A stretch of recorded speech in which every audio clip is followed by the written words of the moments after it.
มาเด้อมากินมักส้มนำกันไทยมังลองเขาน้ำจางอันนี้เนาะมองกระบอกกอบอันนี้วะ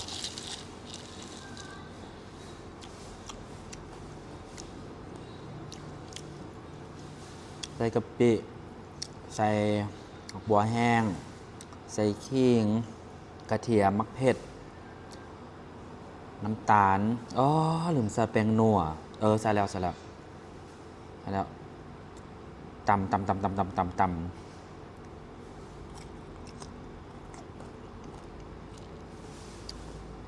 ำไปแล้วก็เอาข้าวคั่วใส่แล้วก็คนมัน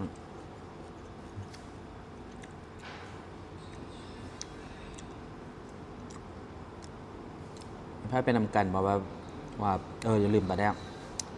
กินมักมองละหมักแบบปิ่นแบบเปียงบางๆแบบนี้นะเปียงบางๆแบบนี้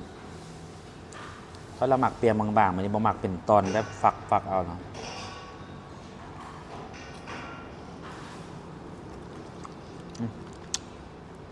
ละหมักฟ้านบางๆนะ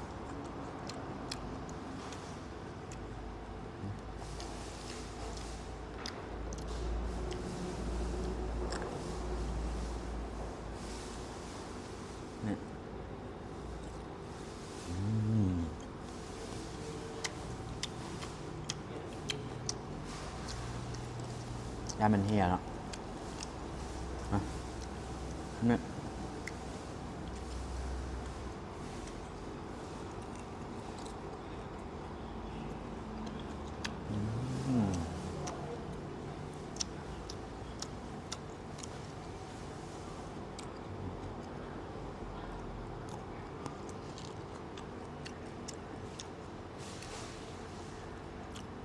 ว่าสูตรอื่นใส่ยังไงนะกาสูตรอันนี้ใส่จะเนี่ย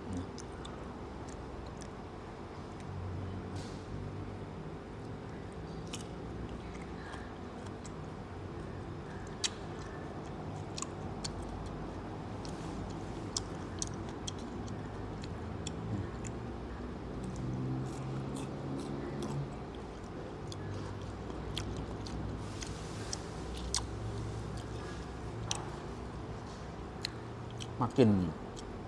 มันฟ้านเป็นเปียงบางๆนะเพราะมันจะได้คุยเอาน้ำจิ้มนี่ไล่เนาะภาษาของลุงว่ามันน้ำจิ้มเป็นน้ำจางเนาะน้ำจาง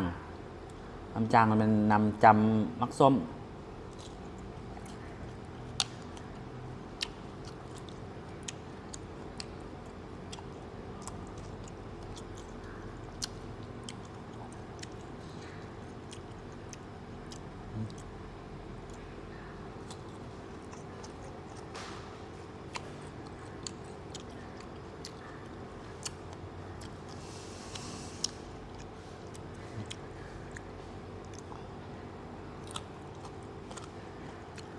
มองมากรอบเหมือนกันมองมอง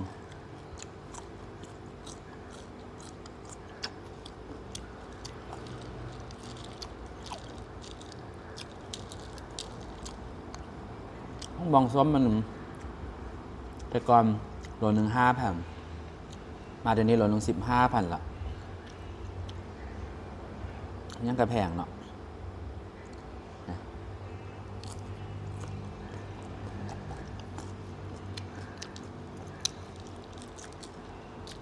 คุณซ่องมันหรอมันคุณซ่องวะคุณซ่ามวะจาก5,000เป็น15,000จากหน่วย5,000พอไข่อยู่รอเป็นหน่วย12,000แล้วเนี่ย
ไล่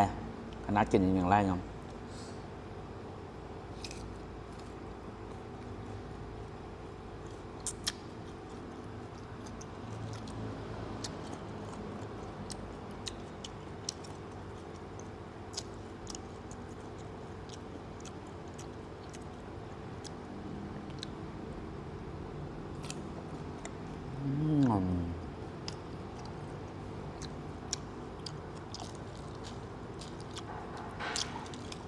เอาบัดในซองหน่วยนึง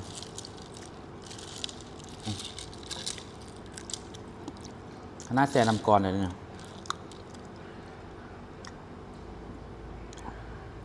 มันอย่างบอนั่นเถอะมันอย่างบอกกอบ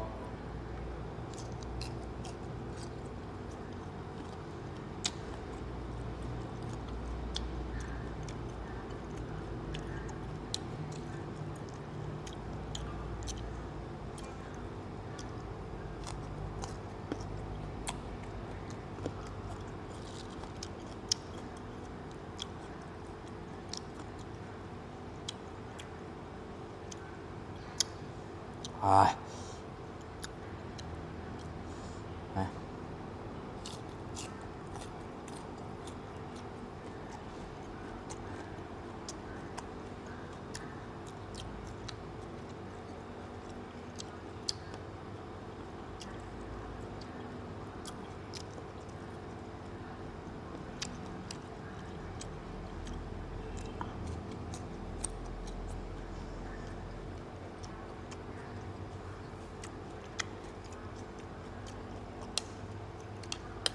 ทำบ่ค่อยแรกก่อนนะ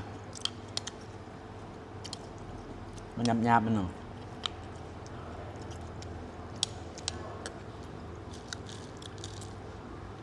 เผ็ดเผ็ดนี่บ่ได้เป็นเผ็ดมันเผ็ดเลยเผ็ดขิงใส่ขิงไล่โพด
เผ็ดพอละ